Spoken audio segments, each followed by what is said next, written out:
আসসালামু আলাইকুম, স্বাগতম বাংলা স্কোপ সংবাদে। আমি মোহাম্মদ কিবরিয়া আজকের সব আন্তর্জাতিক খবর নিয়ে হাজির হয়েছি। শুরুতেই জানিয়ে দিব সংবাদ শিরোনাম, তারপর বিস্তারিত। যুক্তরাষ্ট্র ইসরায়েলের আগ্রাসনে ইরানের পাশে চীন রাশিয়া। হরমুজ প্রণালী সম্পূর্ণ নিয়ন্ত্রণে নিয়েছে আইআরজিসি।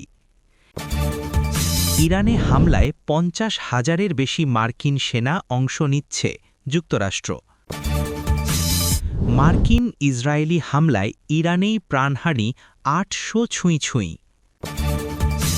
খামেনির জন্য ৩ দিনের বিদায় অনুষ্ঠান আয়োজনের ঘোষণা ইরানের। আসসালামু আলাইকুম, স্বাগতম জানাচ্ছি বাংলা স্কোপ সংবাদে। আমি মোহাম্মদ কিবরিয়া। এতক্ষণ শুনছিলেন সংবাদ শিরোনাম, এবার বিস্তারিত। যুক্তরাষ্ট্র ও ইসরায়েলের সম্মিলিত আগ্রাসন বা সামরিক পদক্ষেপের বিপরীতে ইরানের পাশে খুব শক্তভাবে অবস্থান নিয়েছে বিশ্বের অন্যতম দুই পরাশক্তি চীন এবং রাশিয়া, যা বৈশ্বিক কূটনীতিতে এক নতুন মেরুকরণের সৃষ্টি করেছে বলে আন্তর্জাতিক বিশ্লেষকরা মনে করছেন। দর্শক, আপনারা হয়তো লক্ষ্য করেছেন যে গত কয়েক বছর ধরেই চীন, রাশিয়া এবং ইরানের মধ্যে অর্থনৈতিক এবং কৌশলগত সম্পর্ক বেশ গভীর হচ্ছিল। বিশেষ করে ব্রিক্স এবং সাংহাই কোঅপারেশন অর্গানাইজেশনের মতো আন্তর্জাতিক ফোরামগুলোতে তাদের একত্র উপস্থিতি এই ঐক্যেরই একটি বড় প্রমাণ। তবে বর্তমান সংঘাতময় পরিস্থিতিতে এই সমর্থন শুধু আর কূটনৈতিক পর্যায়ে সীমাবদ্ধ নেই, বরং এটি সরাসরি ভূরাজনৈতিক ভারসাম্য রক্ষার একটি সুস্পষ্ট বার্তায় পরিণত হয়েছে।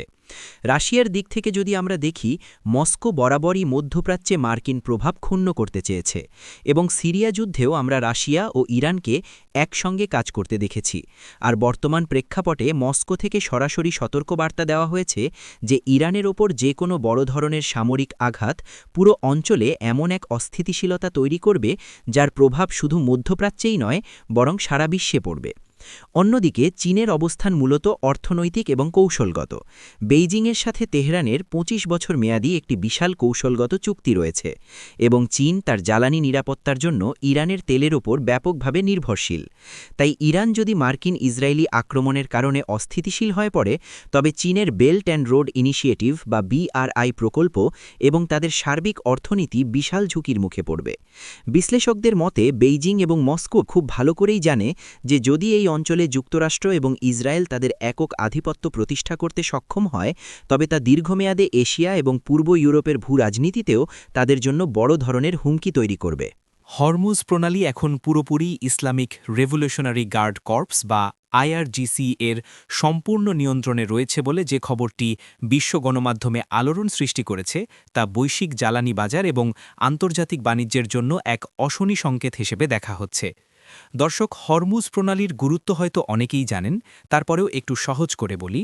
পারস্য উপসাগর এবং ওমান উপসাগরের মাঝে অবস্থিত এই সরু জলপথটি দিয়ে প্রতিদিন বিশ্বের মোট উৎপাদিত তেলের প্রায় ২০ থেকে ৩০% পরিবাহিত হয়, যার মানে হল এশিয়া, ইউরোপ এবং আমেরিকার অনেক দেশের অর্থনীতি সরাসরি এই পথটির ওপর নির্ভরশীল।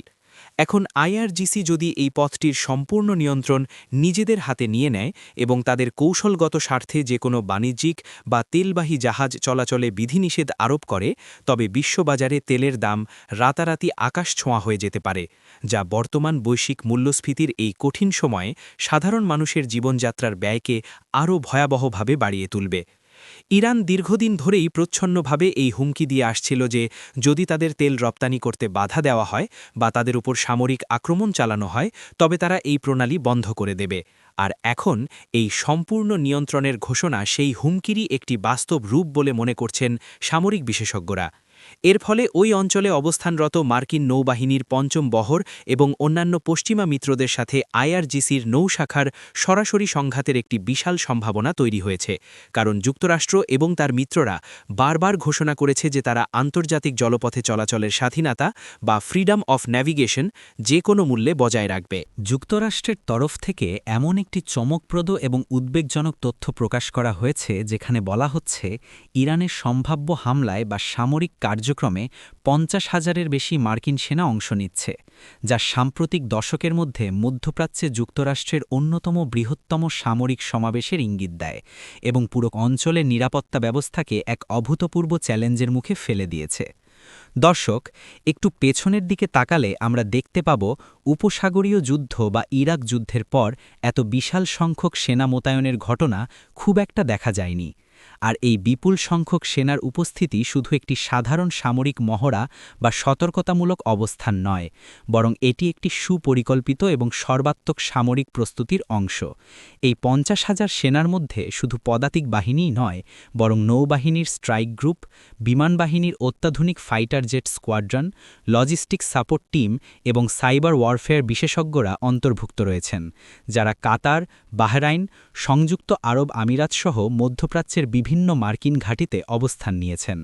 পেন্টাগনের এই পদক্ষেপের পেছনে মূল কারণ হিসেবে দেখা হচ্ছে ইসরায়েলকে যে কোনো মূল্যে রক্ষা করা এবং ইরানের কৌশলগত সামরিক স্থাপনা, পারমাণবিক সাইট এবং মিসাইল লঞ্চিং প্যাডগুলোতে এমনভাবে আঘাত হানা যাতে তারা পাল্টো আক্রমণ করার সক্ষমতা হারিয়ে ফেলে। তবে বিশ্লেষকরা সতর্ক করছেন যে ইরান কোনো দুর্বল প্রতিপক্ষ নয়। তাদের রয়েছে বিশাল ভৌগোলিক আয়তন, দুর্গম পাহাড়ি ভূখণ্ড এবং অত্যন্ত শক্তিশালী ব্যালিস্টিক মিসাইল ও ড্রোন নেটওয়ার্ক, যার ফলে এত বিশাল সংখ্যক মার্কিন সেনা মোতায়েন থাকলেও এই সামরিক অভিযান যুক্তরাষ্ট্রের জন্য কোনোভাবেই সহজ হবে না এবং এতে তাদেরও ব্যাপক মূল্য চোকাতে হতে পারে। মার্কিন ইসরায়েলি জোটে টানা হামলায় ইরানে প্রাণহানির সংখ্যা ৮০০ ছুঁই করছে বলে যে মানবিক বিপর্যয়ের খবর সামনে আসছে, তা আন্তর্জাতিক মানবাধিকার সংস্থা এবং বিশ্ব নেতাদের মধ্যে গভীর উদ্বেগের জন্ম দিয়েছে। কারণ সামরিক সংঘাতের এই চরম পর্যায়ে সাধারণ মানুষের জীবন এবং নিরাপত্তা সবচেয়ে বেশি হুমকির মুখে পড়েছে। দর্শক, যে কোনো যুদ্ধ বা সামরিক আগ্রাসনের সবচেয়ে করুণ এবং মর্মান্তিক দিকটি হল সাধারণ মানুষের প্রাণহানি, এবং বর্তমান পরিস্থিতিতে ইরানে যে ৮ শতাধিক মানুষের মৃত্যুর খবর পাওয়া যাচ্ছে তা প্রমাণ করে যে এই হামলাগুলো শুধু সামরিক স্থাপনার মধ্যেই সীমাবদ্ধ নেই, বরং আবাসিক এলাকা, হাসপাতাল এবং বেসামরিক অবকাঠামো এর ভয়াবহতার শিকার হচ্ছে। আন্তর্জাতিক রেড ক্রস এবং অন্যান্য মানবিক সহায়তা সংস্থাগুলো ইতোমধ্যেই সতর্ক করেছে যে নিরবিচ্ছিন্ন বোমাবর্ষণ এবং বিমান হামলার কারণে ইরানের বিভিন্ন শহরে চিকিৎসা ব্যবস্থা ভেঙে পড়ার উপক্রম হয়েছে। পর্যাপ্ত ওষুধ এবং জরুরি চিকিৎসা সরঞ্জামের তীব্র অভাব দেখা দিয়েছে, যার ফলে আহতদের বাঁচানো কঠিন হয়ে পড়ছে এবং এই প্রাণহানির সংখ্যা সামনের দিনগুলোতে আরও অনেক গুণ বেড়ে যেতে পারে। ইসরায়েল এবং যুক্তরাষ্ট্রের দাবি তারা মূলত সামরিক ঘাঁটি এবং কমান্ড সেন্টারগুলোকে লক্ষ্য করে প্রিসিশন বা সুনির্দিষ্ট হামলা চালাচ্ছে, কিন্তু বাস্তবে ঘনবসতিপূর্ণ এলাকাগুলোতে যখন ভারী অস্ত্র বা মিসাইল আঘাত হানে, তখন কোল্যাটারাল ড্যামেজ বা বেসামরিক প্রাণহানি এড়ানো প্রায় অসম্ভব হয়ে দাঁড়ায়।